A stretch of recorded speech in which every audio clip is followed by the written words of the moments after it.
an actual representation with color. It could be analyzed that way. So with that, we go into our scatter plot 3D functionality, and it gave us this, which is basically, as he turns this around, you're going to see we have a good representation of what that helmet looked like at the beginning. And this is all just based on the data that we received. And I guess on this certain one, yeah, you kind of see the starting of the helmet. So it's not only a picture of the helmet, because those are all the channels, but we can also see, based on the mean density, what that brain was telling us at that time. And I think, I don't know that particular one, but it could have been eyes closed, eyes open. So it was eyes closed. For any subject. That one particular was 2013 subject with their eyes closed. So we brought back the client and we were like, hey, you know, what do you think about this? It looks kind of cool. And to our surprise, he was like, wow, you know, it is really cool. And he could tie, just by seeing some of this stuff, we'll show you some of the comparisons. He could tie what this really meant, but the visualization that JMP offered, he said, is superior than the software that they spend thousands of dollars on. And we just threw this together with JMP's 3D scatter plot. So there's a whole bunch of other things you could do to make those bigger, smaller, to make it more level, to turn it and stuff like that. So we started pulling a lead on that. And what we built upon that was what we have as a report here. We actually took each one of those subjects, compared them side by side with eyes closed and eyes open, and kind of looked at them here, which hadn't been done before. Even with his software, he wasn't able to kind of see this comparison. And on a few of those, they don't have a real big difference, but as he thumbs through, you can see some, like there's a good example. This person, just basically with closing the eyes and opening the eyes, look how much activity changed as far as EEGs. And this was really interesting to their whole group, because they're like, wow, you're telling us a lot about some of these subtleties. And they were also being able to see some patterns, and what they understood were, I guess, hot spots, if you will, that certain folks have or maybe don't have. So they're really resonating with this, and they thought it was very interesting and wanted us to continue building upon it. And each one of those points, is it simply measuring that there was some activity, or can it measure the intensity of the activity? It's the intensity, it's both. There was activity, but it's the intensity, and it's difficult to see in here, but I have a little label at what each color means as far as the range of what that actual electrode EEG read. So the colors represent how intense it was, and each one of the points is where a little probe was. And so it can be accurate if you have 15 or 20 people. Those probes would be, in theory, picking up the same kind of thing from all those people. Absolutely. I mean, the helmet doesn't shift around or something, and allow you to overlap it or be off location or something. No, that's a good point. It was fixed, so those are exactly in the same place for all. You have to shave your head or something like that? No. It's funny you mention that. The guys like me don't have a lot of hair. It's really easy. It's real good connection, right? But somebody like Paul's got a lot of hair. It's more difficult because it just needs more gel. So figure out this. That'd be nasty to get that stuff in your hair. It is, yeah. I gotta take it 3 or 4 showers to get that stuff out. You know, one subtle point that David didn't mention, he mentioned he'd been these. We kind of had 2 choices. We could have went to continuous scale, so we have continuous data here. But the suggestion in working with some of the JMP people, they really recommended to actually to bin them into 5 different groups so you could easily see the difference in colors. If we would have been continuous, then JMP would have done more of a continuous color scale too. And it would have been a lot more subtle, the colors, the different colors and the different dots. And it would have been actually harder to see. This is one of these cases where a little bit more discrete was actually better than some of the continuous things. So is this view, were you able to then make some of those distinctions between men and women, or? We did, we tried to make some. This was very visual. We couldn't do anything statistically here. We did look at the high scores, and we'll get into that a little bit, the high scores and the low scores and what they look like. And then actually, we tried to pull the high scores and look at the visual things like, hey, our high scores all purple in this one area, and we couldn't see anything like that. No, we saw a couple patterns you see at the end that they kind of represent some of the high scores. But yeah, this got us turning a lot. And to Rick's earlier point too, if you do see a color shift in here, since we did bin it, is a pretty significant difference in the level of reading. It's not maybe a 0.1. It's I think they're in groups of probably 20 or 30 that they jump. So if there's a different color on this, that means it's pretty significant change. Okay, so with some of that background, you know, we wanted to try another JUMP platform and really test it. You know, JUMP has this platform called neural networking, and basically what neural networking is JUMP saying, you know, okay, go throw me a bunch of data.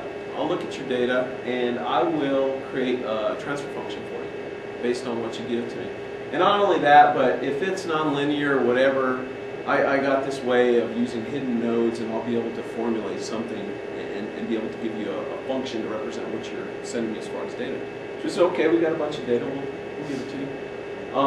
And we did. We threw in all our variables, all our different EEG, our different channels, and took our scores as our output, and asked it to run a regression.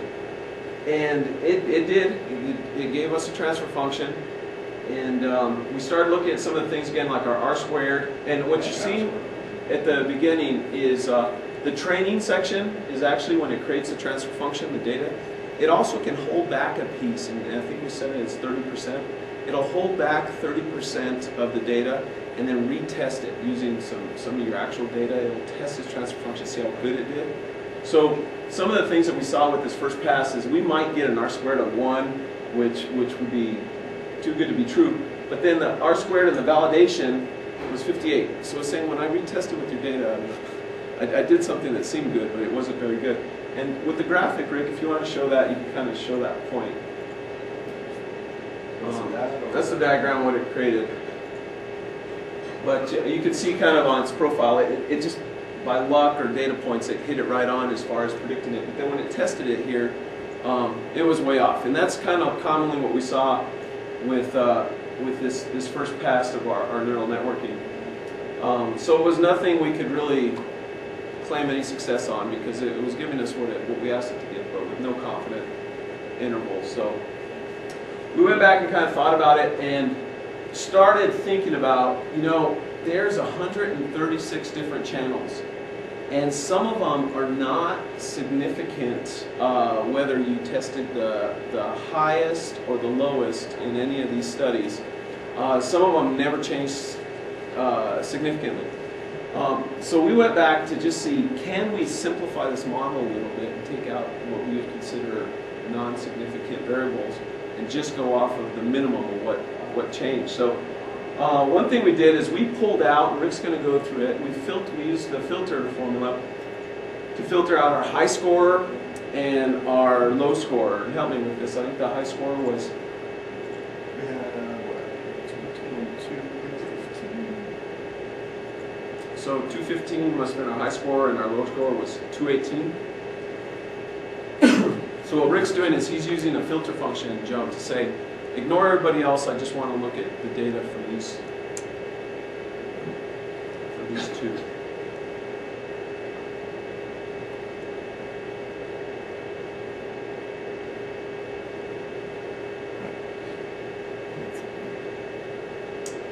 And you can see right away when it does it, it puts the little sunglasses and the little like stop sign on all the other ones saying that, okay, I'm ignoring all this data except the ones you told me to look at.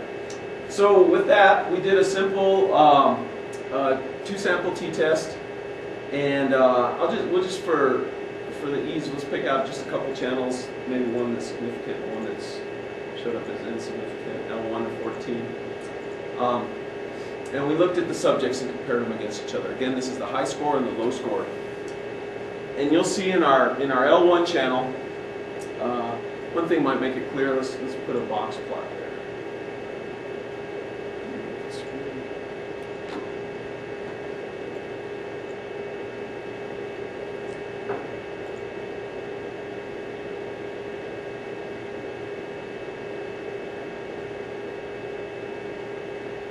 So something I always like to do is just show it with a box plot just here.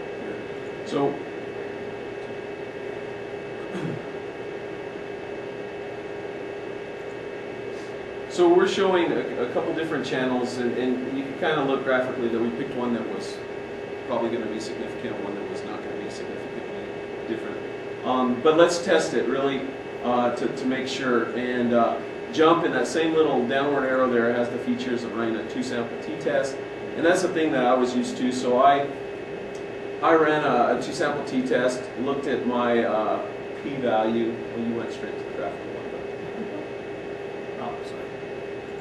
What I did, because I looked for p-values right away, but I went, looked at my p-value, which right there it tells you whether it's significant or not. Jump makes it actually very visual for me because it'll put a little asterisk next to something and say, look at this. This is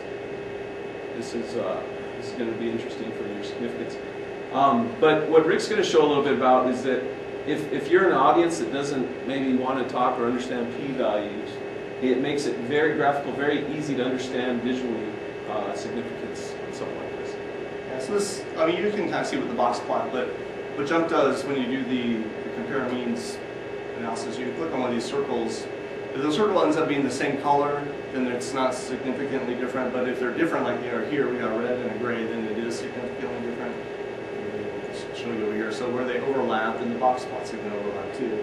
So it's saying these two are not significantly different. We got these circles that overlap. So you can't say that they're different at all. And again, you could show the p-value and all that kind of stuff too. A bunch of different ways to kind of show that, which ones we really need to pay attention to and which ones, we really don't make a difference. So what we did at this point is we went through every one of the channels and did a basic